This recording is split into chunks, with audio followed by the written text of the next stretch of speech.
Assalomu alaykum azizlarim. Bugun sizlar bilan oshxonamizda gulkaram go'zallik salatini yaratamiz. Bizga kerak oppoqqina gulkaram, 3 bahodir balg'arlar, bodring va pomidor, piyoz va dugonasi chesnok va tovuq tuxumi. Bo'lg'onlarimizni shu usulda to'g'rab olamiz.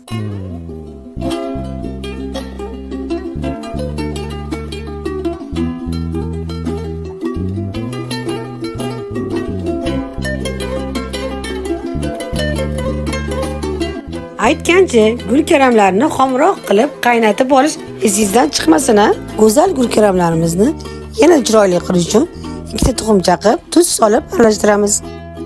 Gulkaramlarni chiroyli qilib pishirib bo'lgandan so'ng to'g'ralgan mahsulotlarimizni birin-ketin solib, ularni ham xomroq qilib pishirib olamiz. So'ng barchasini bir ichga solib aralashtiramiz. To'g'risini aytsam, bunchalik chiroyli salat kutmagandim. O'zim ham birinchi marotaba tayyorladim.